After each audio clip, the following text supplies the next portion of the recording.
Assalamualaikum and greetings. My name is Muhammad Irfan Arif bin Sidratul Muntaha. Today I am going to present to you my final year project, which is called MPC Controller for Quadcopter Altitude Control. This project is supervised by Dr. Ahmad Salahuddin.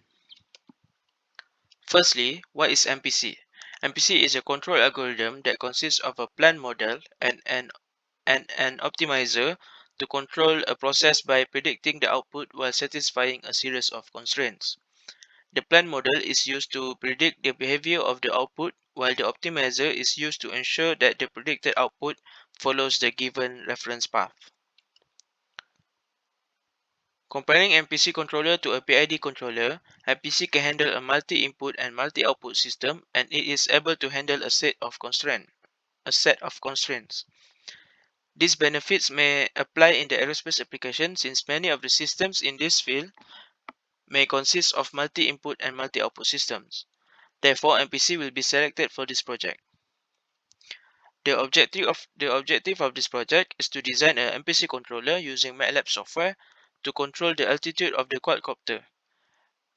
The second objective of this project is to simulate the quadcopter altitude control using the simulating software. MPC consists of reference path, input, output, prediction horizon, and control horizon. Reference path is the desired path given by the user. Prediction horizon is the measure of how far the MPC predicts into the future. Control horizon is the number of input moves to be optimized at a control interval of k. The predicted output path is simulated by the MPC using the plan model. MPC does not only predict one output path, but multiple output scenarios to find the best path that is closest to the reference path. This is where the optimizer comes in. The optimizer minimizes the error between the reference path and the predicted path by using a cost function to solve the optimization problem while satisfying the constraints. Therefore, the optimizer determines the optimal input sequence to ensure that the path of the plan model gets as close as possible to the desired reference path. Let's proceed to the methodology where I will talk about the software and data required and the way to achieve this project. The software and data required are MATLAB software, simulating software, and the equation of motion of the quadcopter. MATLAB software is used to do system identification process and to design the MPC controller using an application in the software that is called MPC Designer. The simulating software is needed to integrate the MPC controller into a block diagram to simulate the altitude control system. The quadcopter's equation of motion is needed to create a plan model for the quadcopter and the MPC controller. The flow of the project is shown here. This is how the project is achieved. Firstly is to design the experiment. This is important as it is the foundation of the project. This is where the manipulated variables and measured outputs are determined. Then, a plan model is created using the quadcopter's equation of motion. The equation of the plan model is shown here.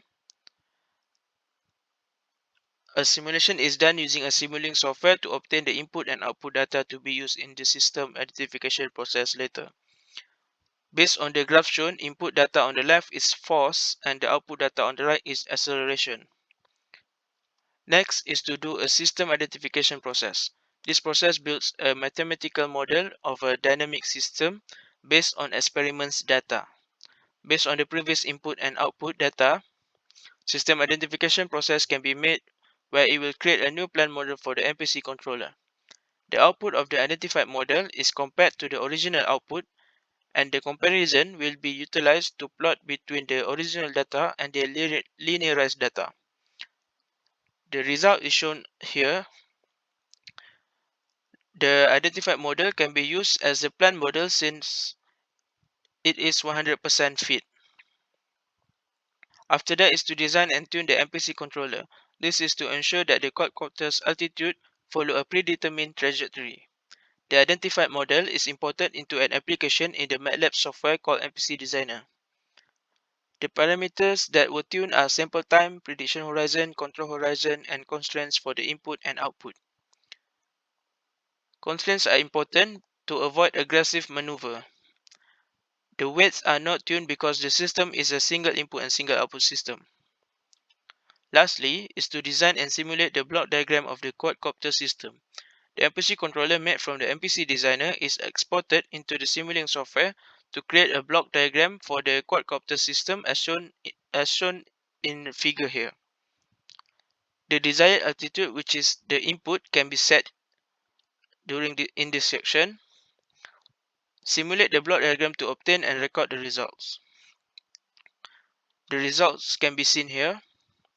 As we can see, the blue line is the reference path and the orange line is the predicted path.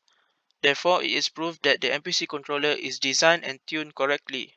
Moreover, as we can see, the input and output does not exceed the given constraints, which is 15 meter.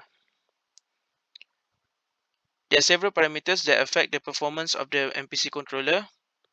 The prediction horizon and the control horizon affect the performance of the MPC controller significantly. If the prediction and control horizon is too small, the feedback output would not have tracked the reference output as good as the results. However, if the prediction and control horizon is too big, it will take significant computational resource, which is not typical. Another way that affects the performance of the MPC is by increasing the step size of the controller, while decreasing the prediction and control horizon. This will increase the MPC prediction window, which will affect the performance of the controller. Based on the results, it can be concluded that the MPC controller successfully controlled the altitude of the quadcopter. It can be said that the objective of this project is achieved. The MPC controller was designed and the quadcopter managed to follow the reference path given without exceeding any constraints. That's all from me. Thank you.